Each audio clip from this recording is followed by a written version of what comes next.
Nagsabi na sa akin ngayon lang, ano? Ngayon lang. So, it's very surprising. Alam mo, ang first reaction ko ngayon, ayaw ko nang patulan yan. I don't want to dignify that. It's so foul.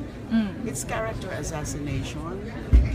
Pareho naman po kami professional ng Pangulo.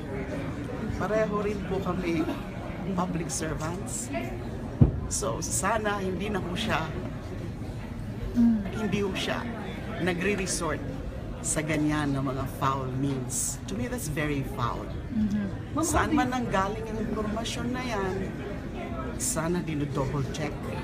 Sana inaalam ang source.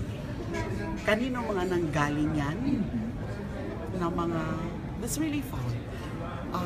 Ayaw ko talagang i-dignify yan. Ma'am, hindi makaka-apekto dun sa isasagawang Hindi po ako matitinag. What would you make of the timing na lang that this happened? Very bad timing.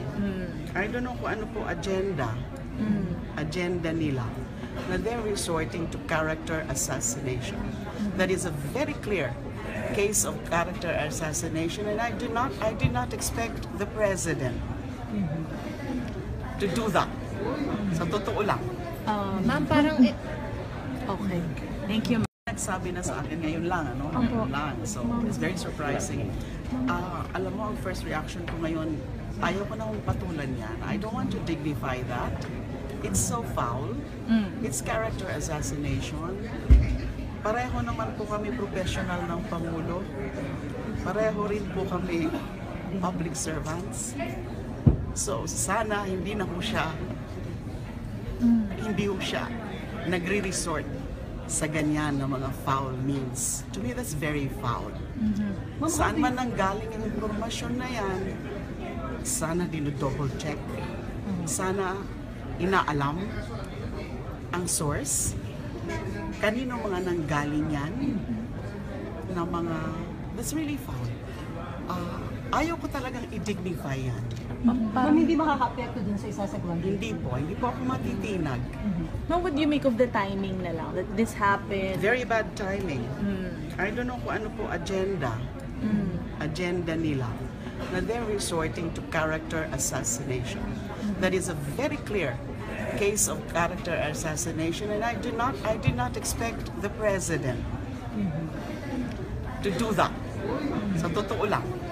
Ma'am, parang okay. Thank you.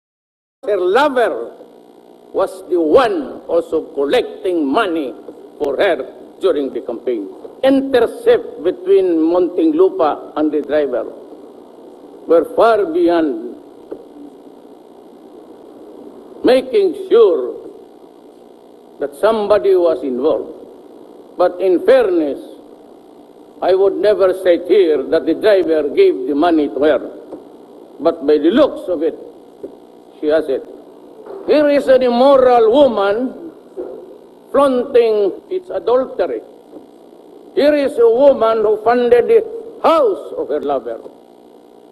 And yet we do not say any complaint about it. Those money came readily from drugs. And said, walang pinangalanan si Duterte pero itaraw ang senadora na nag-imbestiga sa kanya noong mayor pa siya ng Davao tungkol sa Davao Death Squad na hanggang ngayon daw di pa raw napapatunayan. I have this CD when she first investigated me in Davao for human rights violation. I would like her to eat it in my presence. Si dating Commission on Human Rights Chair at ngayon Senadora Leila de Lima ang nag-imbestiga ng Davao Death Squad noon. Mangiyak-ngiyak siya nang marinig ang sinabi ni Duterte. Malinaw raw na character assassination ito. It's so foul. It's character assassination. Pareho naman po kami professional ng Pangulo.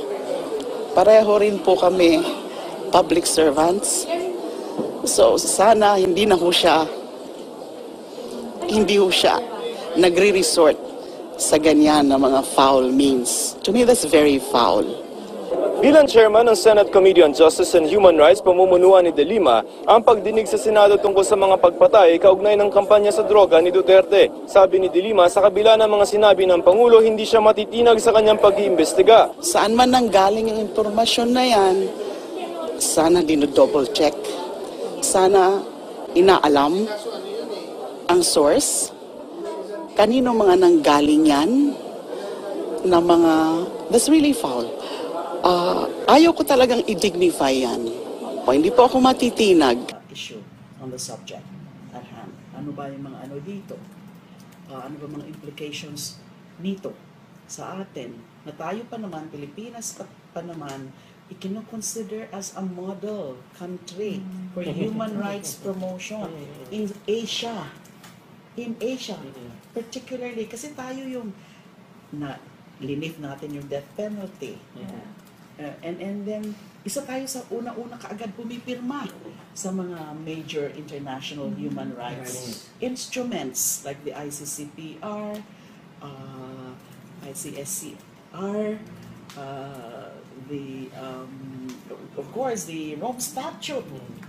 And that would be an avenue or forum, the Senate inquiry would also be an avenue or forum for the concerned groups, concerned office, like the CHR, to remind the administration about those treaty obligations, about the repercussions also of unabated killings, especially under the Rome Statute. May mga nagwa-warn na po sa atin. Doon sa Rome Statute, mukhang hindi pa po yan. Ano ba yung Rome Statute na yun?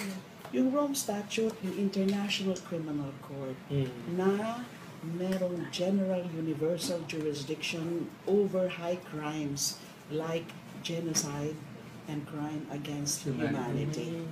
May mga nagsasabi po, at binanggit ko rin nga po yan dyan sa resolution ko, na if this spate of killings go unabated and unchecked,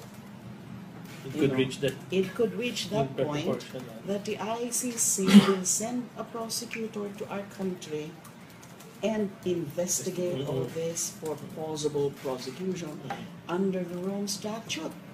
Now, hindi po biro yan. The last thing we need nga is for our dear President to be subjected to prosecution by an international tribunal like the International Criminal Court. Hindi ko po tinatakot ang ating Pangulo. I'm just stating a fact. So kaya nga po ipapa-explain ko po yan sa CHR. Ano ang ibig sabihin nito? Ano ang mga scenarios? Ano ang mga possible liabilities kapag hindi po ito ma-check and wala pong shield ng immunity? Kapag the legal process under that statute is in place, walang immunity, walang prescriptibility, imprescriptible. Kapag pumasok sa definition ng crime against humanity, may mga nagsasabi po ng mga eksperto na kasi ang pinaka-importanteng elemento ng prosecution for crime against humanity ay yung widespread and systematic. Yung widespread, mukhang nandyan na yung elemento na yan. If you have more than 100, almost reaching 1,000, I think it's not debatable that it is now widespread. Yung systematic, yun daw ang mahirap i-prove normally. Kasi syempre may deniability.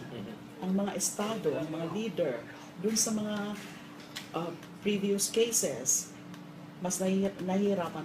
Pero, baka yung mga pronouncements na yan ng Pangulo at yung in General de la Rosa, yung mga pronouncements na yan, marami na gano'n. Sa campaign period pa lang, gano'n na. Hanggang ngayon, baka that is already evidence. We're entering our last 2 minutes, Mike. The threat of having another inquiry at the lower house, basically targeting you by allies of the president. Tuloy ba yun? Hindi ko po alam. Ayaw ko na nga ho munang isipin yun, although binanggit ko na ho yan sa privilege speech ko na unang-una, they should be conscious first about the interparliamentary courtesy, and although that's the least of, wala sa akin yan, yung parliamentary courtesy, it's just na hindi ko talaga maintindihan saan nanggagaling yung mga ganyan na mga panakot na iimbestigahan din daw di umano ang aking involvement dyan. Anong ibig sabihin mo nun? Ano ho ba kailangan? Ilinawin mo nila yan. Ano ba sinasabi nila? Nagpabaya ho ba ako nung panahon ko as Secretary of Justice na under supervision sa akin?